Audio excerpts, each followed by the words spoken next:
If you've been with us for any period of time, you know that the last couple of years we've done something, I don't want to say new because it's not really new, but we've tried to do a yearly theme for Hillside. A couple of years ago, we kind of did something more foundational. We talked about what does the Bible say about playing, what does the Bible say about baptism, what does it say about Bible classes, we discussed that, what does it say about musical instruments. Last year we did a little bit more of a different kind of theme. We did something along the lines of faith and what it means to have faith, what faith even is, and what faith means, kind of a practical, everyday standpoint. And this year is no different. We decided what we're going to do this year is a theme that's more kind of along the lines of what faith was about, more kind of a topical subject. But we're going to center the entire discussion this year around building strong homes. We're going to try to really focus this year in 2019 on putting the emphasis on family, putting the emphasis on kind of making sure that our homes are strong in kind of every different capacity.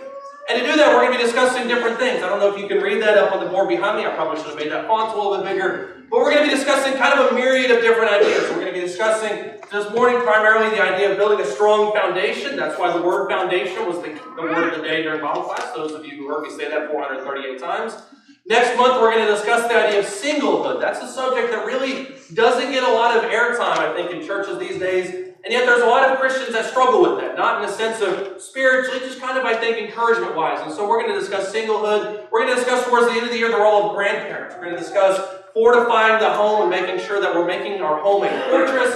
And we're going to end towards the end of the year with a little bit of a look at widowhood, another kind of subject that, to me, doesn't get a lot of discussion. Generally, when we think of the members of the congregation, we think of the married, we think of the ones with kids, we think of the young couples, we think of those people, we think of the elders, but we don't generally think of the widows. And so we're going to spend some time looking at kind of widowhood and especially the ways in which those of you who are widowed can still, and I don't mean this in any kind of condescending or deprecating manner, but still be a very vital part of this congregation. Because I think sometimes discouragement may be able to kind of set in at that point.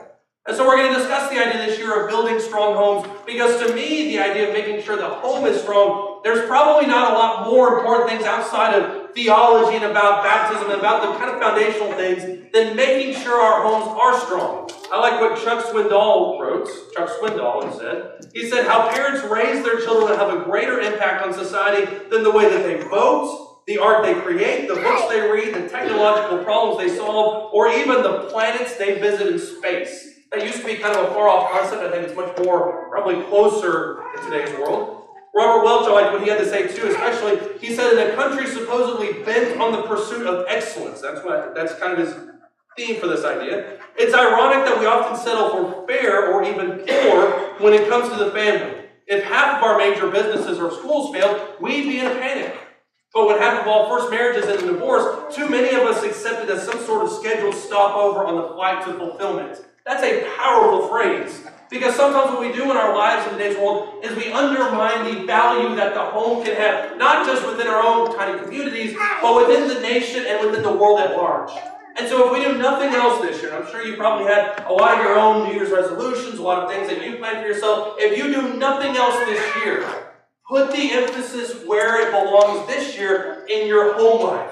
And everything that we're going to be discussing this year, to a certain extent, applies to all of us. I don't want you to sit here thinking, just because you're not a widow, obviously you're not going to get anything out of the lesson in November. That's not the point. Everything that we'll discuss this year has application to all of us at large. And so lest you think at any point, Clint, that you're just going to fall asleep next month, please do not, or please resist that temptation. Everything will have to do with everybody. I want you to begin this year in Luke chapter 6. Let's look at Luke chapter 6, starting in verse 46. This is a passage that's very similar to us. It's very similar because it seems like it appears most commonly at the end of the Sermon on the Mount. This is probably where we read it most often. But you see it also in Luke chapter 6. And Luke has a little bit of a different wording to it that I think is very valuable to bring up. In Luke chapter 6 and verse 46, talking about the importance of a strong foundation. He says, why do you call me Lord, Lord, and do not do what I say? Everyone who comes to me and hears my words and acts on them, I will show you whom he is like. He's like a man building a house who dug deep and laid a foundation on the rock. And when a flood occurred, the torrent burst against that house and could not shake it because it had been well built. I love the imagery that Luke uses. But the one who has heard and has not acted accordingly is like a man who has built a house on the ground without any foundation. And the torrent burst against it, and immediately it collapsed. And the ruin of that house was great. You can't overlook that last phrase that he mentions there in Luke chapter 6 and verse 49, when he says literally that the ruin of that house is magnificent, that it's huge, that it's great. But what Jesus describes here in Luke chapter 6 is the exact same thing he mentions at the end of Matthew chapter 7 in the Sermon on the Mount. What he's discussing is the idea that if you're going to build anything, if you're going to build a home, if you're going to build a life for yourself, if you're going to build a family, whatever it is that you're going to build, you need to make sure that that foundation is solid.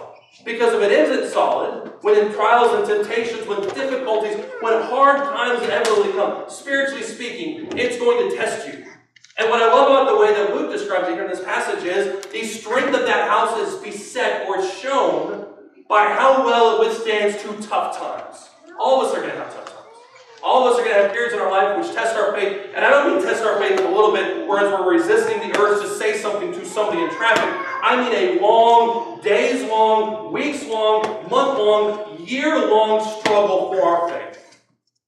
And how strong your faith is will be evidenced in those time periods when the storms beat against it, when the storms rattle the cages, when they rattle the walls. And your foundation, ladies and gentlemen, is not strong, and that could be a period of great collapse and great calamity for you. The foundation is very simply expressed there in Luke chapter 6. If you look at Luke chapter 6, and the very first verse that we read in verse 46, he says, "Why do you call me Lord, Lord, and do not do what I say?" There's any debate about the foundation that all of us should be building on, ladies and gentlemen. It's put to bed right there with verse 46. The foundation of our lives is Christ. Not money. Not your hobby. Not the town that we live in. Not our ego. Not the habits that we have that we just kind of go through our everyday life. The foundation of our life, ladies and gentlemen, is Jesus. And that's what he puts on right here. I want you to jump to Luke chapter 12. This is what Brad read from us earlier. I want you to look at Luke chapter 12. I appreciate him reading this because it kind of, no pun intended, builds the foundation for this lesson, what we're going to be discussing this morning. But when you look at Luke chapter 12, for instance, starting in verse 16, we'll read this again. Luke chapter 12, starting in verse 16. Actually, jump back up to verse 13, because this puts the context. Luke chapter 12, verse 13 says, "Someone in the crowd said to him, 'Teacher, tell my brother to divide the family inheritance with me.' But he said to him, 'Man, who appointed me a judge or arbitrator over you?'" And I love what he says here in verse 15. He says to them, "Beware and be on your guard against every form of greed, for not even when one has an abundance does his life consist of his possessions." What a fantastic phrase. Because what Jesus is saying there in Luke 12 chapter verse 15 is, even those things that the world looks at and ascribes to make up the person of you, that looks at your family and says, this is who you are, those things pale in comparison to what your standing is in Christ. That's the whole point of this debate here in Luke chapter 12, verses 13 through 15. He tells a parable in verse 16 saying, "The land of a rich man was very productive, and he began reasoning to himself, saying, 'What shall I do since I have no place to store my crops?' And then he has a light bulb moment. Verse 18, he says, 'This is what I'll do. I'll tear down my barns, and I'll build bigger ones, and there I'll store all my grain and my goods, and I will then say to my soul,'" I don't know if this is first, second, third, or like 12th person, but he says in verse 19, "I will say to my soul, soul, you have many goods laid up for many years to come. Take your ease, eat, drink, and be merry.'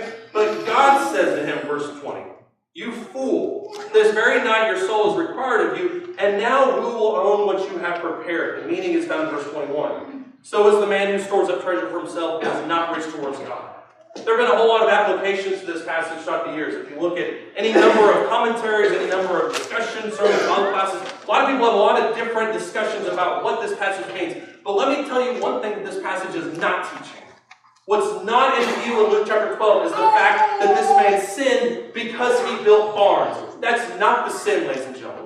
The problem with this man is not that he had a whole bunch of grain and he decided to build a bigger storehouse. There's a whole bunch of thoughts that go into stewardship in regards to that. God wants us to prepare for the future. There's nothing wrong with that.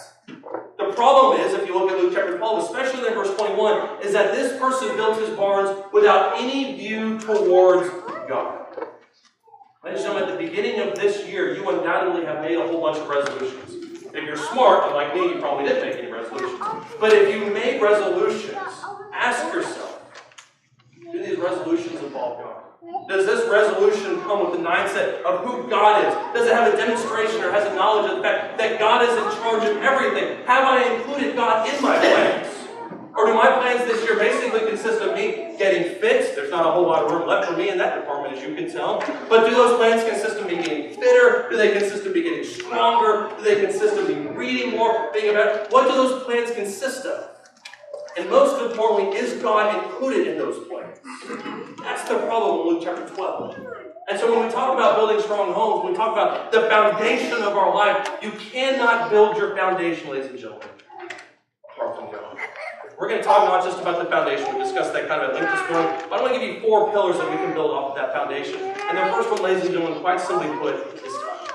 I remember when we first had Logan. I think we had it a second time. But when we had Logan 3 years ago, it was an awkward statement on a whole bunch of levels. But when we had Logan, I remember somebody from this congregation, I won't say who it was, I remember somebody from this congregation taking my arm very firmly, and he told me, remember, Brady, there's always enough time. And I thought about that for a couple of weeks. I had a lot of time to think about in the hospital that next week. But I thought about that a lot. And I think, at first when he said that, he kind of talked about it, but those whole 2 or 3 weeks was just kind of fog for me. But when he first said that, I thought, well, I know there's time. There's 18 years before he hopefully goes off to college, has kids. There's going to be time. But I realize now what he meant. And knowing what he said to me afterwards makes a whole bunch more sense. But what he said was, there's always enough time for your family. There's always going to be time, ladies and gentlemen, when your son tugs on your shoulder, tugs on your shirt, and says, play with me, read with me, study with me. No matter how busy you are, no matter how busy we all are, there's always, ladies and gentlemen, enough time for your family. Even if it's a minute, even if it's 2 minutes, even if it's 10 minutes, there's always enough time to give to your family. There's a cartoon that I saw several years ago that's kind of stuck with me. I can say several years ago because I'm now officially old. But there's a cartoon that I saw several years ago that's really stuck with me. If you can read it, it's up there on the board for you. I tried to make it as big as possible. But what it has is 3 different frames of the son saying the exact same thing to the father. And the father is busy. He's on his iPhone. He would never be on an Android or I wouldn't use it. But he's on his iPhone. He's at his desk. And the son is constantly saying, Daddy. And the dad says, not now. The next frame, Daddy, not now. The next frame, Daddy, not now, son. The 4th frame, if you can see it, is the son, or is the dad looking at his son who is smoking, who just kind of exudes this life of crime. And the son, or the dad says, son. And the son says, not now, Dad. That's a very powerful cartoon. Cartoons are usually meant to be funny. This one wasn't. But that's a powerful cartoon.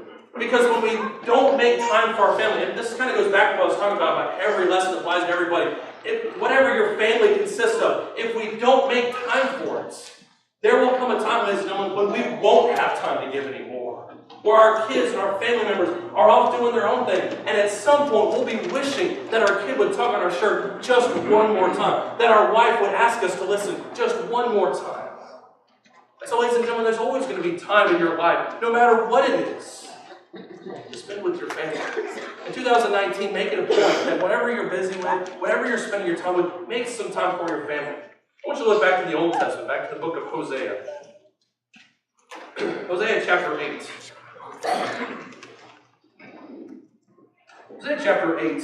I want you to read starting in verse 1. If you're not familiar with the story of Hosea, what it is essentially is a story that Hosea marries a prostitute. And this isn't just because God wants to torture Hosea. The point is that he wants there to be some kind of symbol for God's relationship with Israel. That even though he's married to him, even though he's married Israel, Israel still goes off and plays the harlot. That's kind of the theme of Hosea over and over and over again. By the time you get to Hosea chapter 8, the lessons are beginning to pile up. And you look at verse 1, and you kind of have this almost apathetic stance that Israel has towards God. And in Hosea chapter 8, starting in verse 1, he says, put the trumpet to your lips. Like an eagle, the enemy comes against the house of the Lord because they have transgressed my covenant and they have rebelled against my law. That's not an unusual statement in the minor prophets. But listen to this in verse 2. They cry out to me, saying, my God, we of Israel know you. Verse 3, Israel has rejected you. The enemy will pursue them. They've set up kings, but not by me. They've appointed princes, but I didn't know about it. With their silver and the gold, they've made idols for themselves, that they might be cut off. When you look at Hosea chapter 8, verses 1 through 4, you can't help but overcome by this feeling of disconnect. The fact that Israel is crying out to God and claiming on a whole bunch of different levels that they know God. And then you look at verses 3 and 4, and God says, I have no clue who you people are. I don't know you. I don't know your princes. I don't know your gold. I don't know your worship. I don't know anything about you. Because Israel never cared about God. And though they can claim all day long, we're close, us and God, we're close, we're together, we know everything about each other. God says, I have no clue who you are. And because of that, I can't have a relationship with you anymore. And that kind of builds where you see the rest of this chapter. When you look at verse 11, for instance, jump down to verse 11. He says, since Ephraim has multiplied altars for sin, they become altars of sinning for him. Though I wrote for him 10,000 precepts of my law, they're regarded as a strange thing. As for my sacrificial gifts, they sacrifice the flesh and eat it, but the Lord has taken no delight in them. Now he will punish them for their iniquity and punish them for their sins. They will return to Egypt. For Israel has forgotten his maker and built palaces, and Judah has multiplied fortified cities, and I will send a fire in its cities that may consume its palatial dwellings. These are people who have no knowledge of him. These are people who claim to know everything about God, to be his people. And yet God is saying, I have no clue who you are. You don't follow me, you don't listen to me, you don't care to have a relationship with me at all. And yet there are several Christians in the world today who claim to know God, who claim to be close with God, and yet have never made time for him. Ladies and gentlemen, the same situation can happen in our families. When we claim that we're family, when we claim that we're tight, when we claim that we do everything together, the question really is, do you? Do I make time for my family like I should? Or do I look at that one moment that we spent 10 minutes ago, or 10 minutes together 3 years ago and say, yeah, we're really close. Remember when we did that? It's not closeness. Closeness is bound by intimacy. Closeness is bound by spending time together. One should also look at Luke, the 5th chapter. Luke chapter 5. This is one of my favorite stories in the New Testament. I've never gotten to use it in a sermon up till now. So you're going to hear it whether you like it or not. It kind of goes against the whole family thing. Look in Luke chapter 5. Luke chapter 5, starting in verse 17.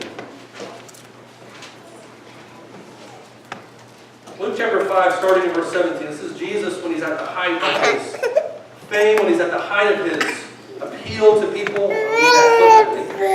But in verse 17 of Luke, the 5th chapter, he said, one day he was teaching, and there were some Pharisees and teachers of the law sitting there who had come from every village of Galilee and Judea and from Jerusalem, and the power of the Lord was present for him to perform healing. That's an important verse to put the context here. Because when you look at verse 17, you need to realize that there's a lot of people in this moment, at this point in time. In verse 18, some men were carrying on a bed a man who was paralyzed, and they were trying to bring him in and set him down in front of them, but not finding any way to bring him in because of the crowd. They went up on the roof and let him down through the tiles with the stretcher into the middle of the crowd, in front of Jesus. And seeing their faith, he said, friend, your sins are forgiven you.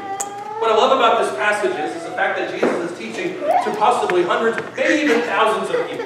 He's healing people, he's teaching people, he's spending time with these people. He's in the middle of doing a lot of stuff. And yet, what happens above him?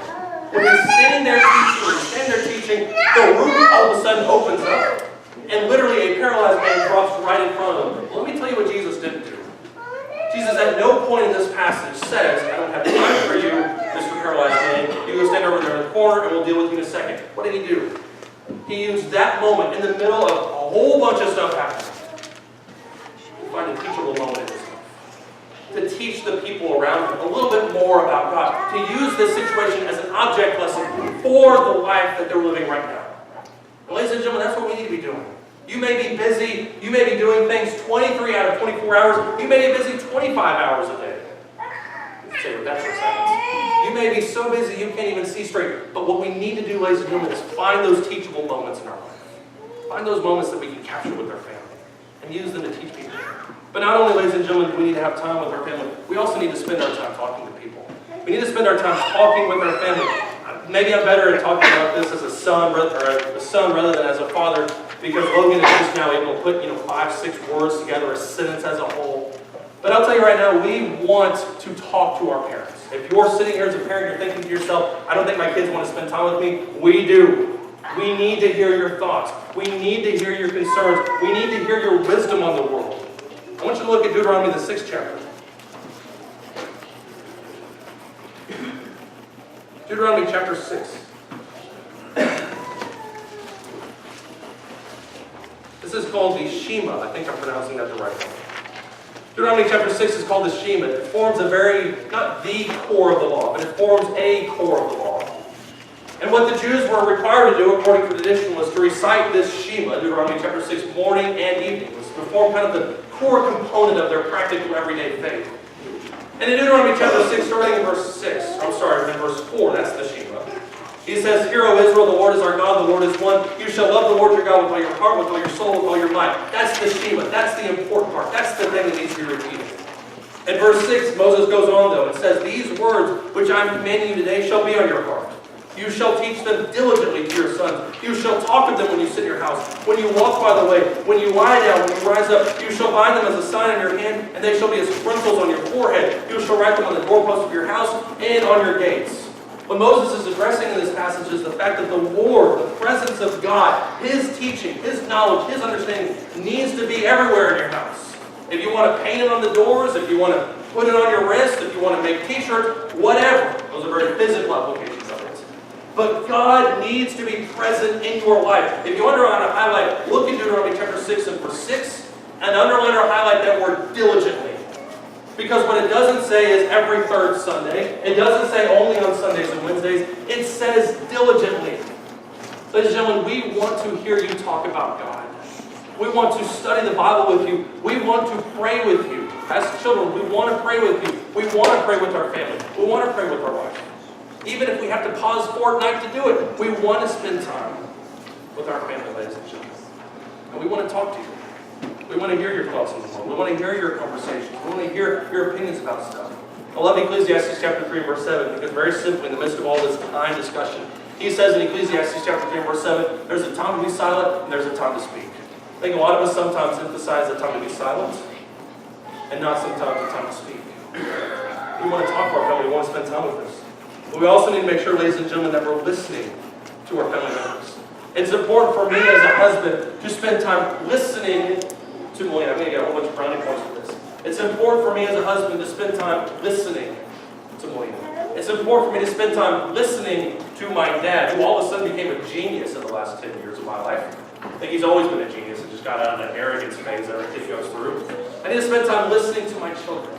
And when I say listening, I don't mean just kind of hearing those words go into my mind. I mean actually digesting what it has to say.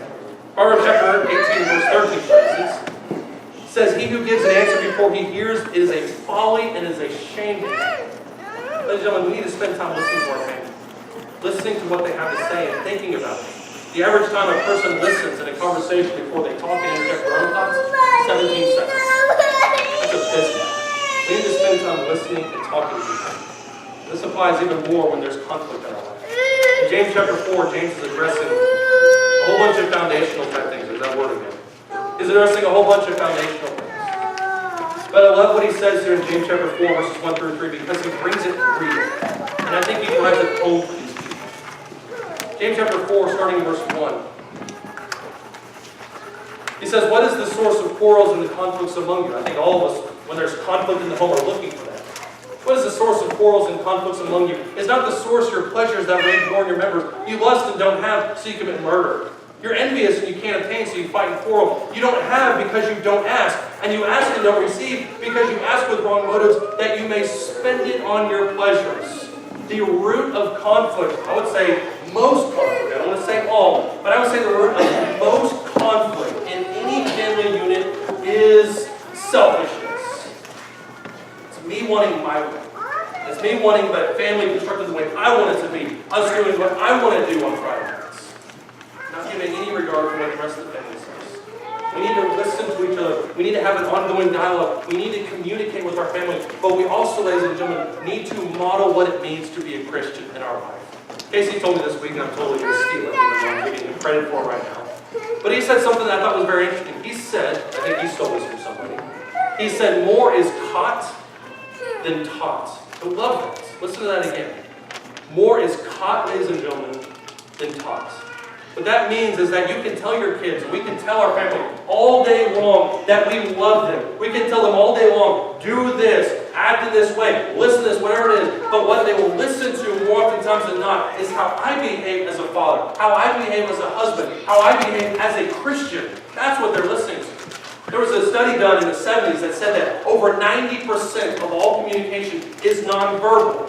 Now there's a whole bunch of qualifiers with that statement, but the fact remains is that most of our communication we have with our family is non-verbal. How do I handle myself as a father? How do I handle myself as a Christian? How do I handle myself as a husband in my own life? Because I guarantee you, ladies and gentlemen, Logan and Hannah are learning more about what it means to be a Christian, a father, by watching me than whenever I tell them things and whenever I talk to them about the way that it should be. Here's another one that I think is interesting. Your children will get their understanding about God based on how their father acts. There's been a whole bunch of studies that have shown that one of the main reasons that people, as they grow up, have this kind of opinion about God, that He's overbearing, that He's hateful, that He's vengeful, that He's nitpicky, that He just kind of is waiting for you to fall, is because some of those people come from broken homes. And because to them, the concept of a father is somebody who yells at you. The concept of a father is somebody who's not forgiving. And that's in essence what the Jews dealt with for hundreds of years. I want you to look at Matthew 23. When you look at Matthew chapter 23 and the way in which the Pharisees modeled their life, there's no question that this had an impact on the Jews. Matthew chapter 23, start in verse 1. These first 12 verses are gold to understand the rest of this chapter. But in Matthew chapter 23, starting in verse 1, it says, Jesus spoke to the crowds of His disciples, saying, the scribes and the Pharisees have seated themselves in the chair of Moses. Therefore, all that they tell you, do and observe. Now listen to this. But do not do according to their deeds. In other words, they have authority, but they're not living out what God says to do. They tie up heavy burdens, lay them on men's shoulders, but they themselves are unwilling to move them with so much as a finger. But they do all their deeds to be noticed by men. For they broaden their phylacteries, they lengthen the tassels of their garments. They love the place of honor at banquets, and the chief seats in the synagogues, and the respectful greetings in the marketplaces, and being called rabbi by men.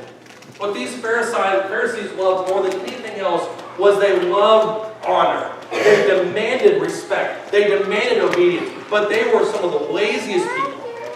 They were people who had these heavy burdens and demanded such huge, exorbitant type of sacrifices. And then didn't even lift up a finger to help these people on the way. And so when Jesus shows up on the scene, and I don't mean that flippantly, but when Jesus shows up on the scene and He's preaching with the people, He's sitting with them, He's touching lepers and healing them, when He's very much with them, of them, for them, that made a huge impact on these people. And it showed them what God is. And it showed them what God should be to a religious community that had had a perception of who God is that's so distant, so far off, and just so not even human in a lot of ways. So when we talk about God, we need to realize what we're modeling for our kids is a lot of the ways that they'll perceive God. They'll think about Logan and they'll think about God a lot of the way that He looks at me. And so how I handle myself among them, if I'm judgmental, if I'm quick to wrath, if I'm angry, that has an impact on them. I love what Nehemiah did in Nehemiah chapter 5. After the temple has been rebuilt, Nehemiah would have more to do with the walls. But when Nehemiah is building the walls and he's rebuilding Jerusalem, there's something he does towards the end or the middle of this chapter, the middle of this book, that I think is just great. He sets the tone for what a leader should be in these people. Nehemiah chapter 5, starting in verse 8.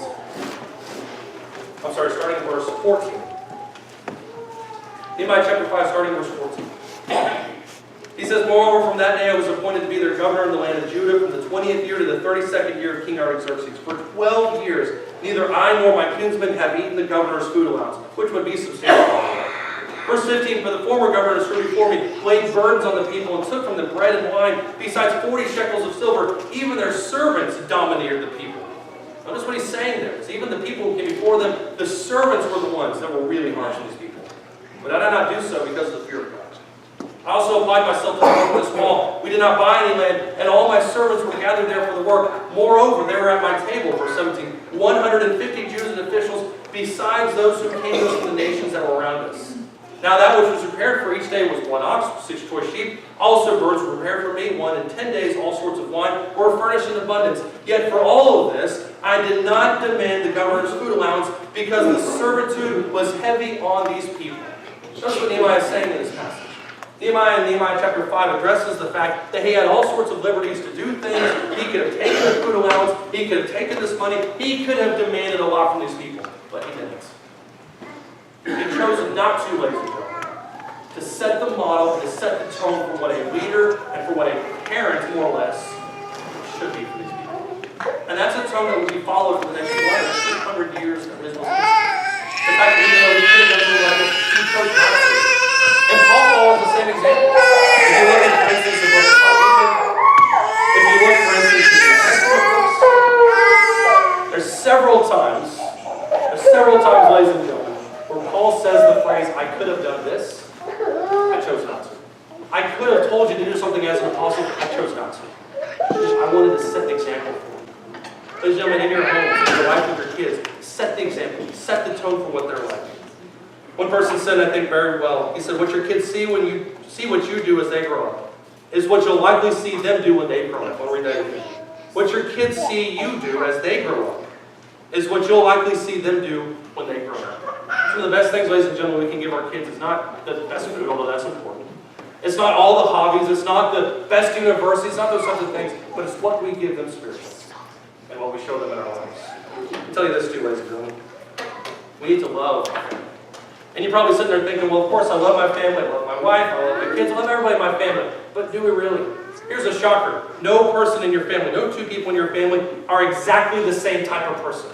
And so whereas with one person, what they really want is you to spend time with them. They really want you to just kind of go to a movie. They want to go shopping with them. Or they want to do this, they want to do that. What may help another person in your family is just sitting and listening to them. And so when I say we need to love our family, what I don't mean is we just need to do the same thing with every single one so that everybody is equal. What I mean is get to know the members of our family and find out what's important. Love them in a way that means something to them. Love them in a way that they respond to. There's a fantastic book, if you haven't read it, it's called 5 Love Languages by Gary Chapman. And what he emphasizes throughout the course of the book, and I think it's fantastic, is he emphasizes the fact that a lack of love is responsible for just about every evil in this world. There are people that weren't loved as kids that grew up to be serial killers. There are people who weren't loved enough by their parents or weren't shown appreciation by teachers who grew up to be all sorts of different evil things. When all they were really craving, ladies and gentlemen, at its core, was love. He has a quote, he says, for love we will climb mountains. We will cross seas, we will traverse desert sands, we will endure untold hardships. Without love, mountains become unclimbable, seas uncrossable, deserts unbearable, and hardships are a lot. Your family and my family are going to go through some really awful things in the years to come. We may go through small things in 2019. But if we have love for our family, ladies and gentlemen, the love that's sacrificial, the love that listens, the love that considers our family, I would argue that there's nothing we can't get through. Paul says much the exact same thing in 1 Corinthians chapter 13. 1 Corinthians chapter 13, he's discussing spiritual gifts. Listen to what he says. 1 Corinthians chapter 13. This is where we'll end. 1 Corinthians chapter 13, starting at verse 1. He says in verse 1, if I speak with the tongues of men and of angels, but I don't have love, I become a noisy gong or a clanging cymbal. If I have the gift of prophecy and know all mysteries and all knowledge, and if I have all faith so as to remove mountains, but I don't have love, I am nothing. And if I give all my possessions to feed the poor, and if I surrender my body to be burned, but do not have love, it profits me nothing. Let me tell you the modern Brady version. This is absolutely not inspired. If I send my kids to the best schools, if I give my kids organic, gluten-free, farm-raised chicken eggs that whatever were raised in Saskatchewan, but I don't have love. If I send my kid to 12 different sporting events every single week and teach them how to make the A team on all the top club teams, but I don't have love. If I teach my kid to speak 7 different languages before the age of 5, but I don't have love, it profits me nothing. Ladies and gentlemen, we need to show love to our kids.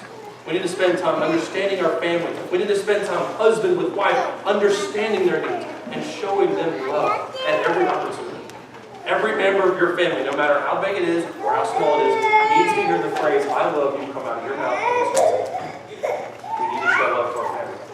There's a story about a family in his 40s who had been saving up for quite a while to refurbish their bathroom. And so what they said was, we're going to put a certain amount of money aside every single month because we really need to refurbish this guest bathroom. So they saved up every single month. They got to the end of the year. And one of the kids popped up and said, instead of redoing the bathroom, why don't we take this money and we go on a trip to the Grand Canyon? So the other boy said, that's a great idea. Nobody's going to refurbish the bathroom. You got that idea on the table. So they took the money and they said, we'll refurbish the bathroom next year. They took the money, they went to the Grand Canyon at the time of their life. Next year they said, we're going to refurbish the bathroom. You can imagine what happened. They saved money, they get through the entire year. At the end of the year, the other kid pops up, what we should do? We should go to New York City. All right, that's what we're going to do now. And so on this way for the next decade. Eventually the oldest son was sent off to Korea to fight the war in the early 50s. And his last letter that he sent home before he was killed in action was he was writing about those trips that he took. The fact that they went to the Grand Canyon, the fact that they went to New York City. And he said the phrase, "Thank you, Mom and Dad, for making those memories." You can't tell me that doesn't mean something. We need to spend time with our family, not just in a superficial way where we kind of sit there and we just kind of stare at the same walls, but really getting to know them, really understanding them, really seeing them for who they are. We haven't talked this morning, ladies and gentlemen, about what it takes to become a child of God, but I'm here to tell you right now, if you have not become a child of God, you're missing out on the greatest family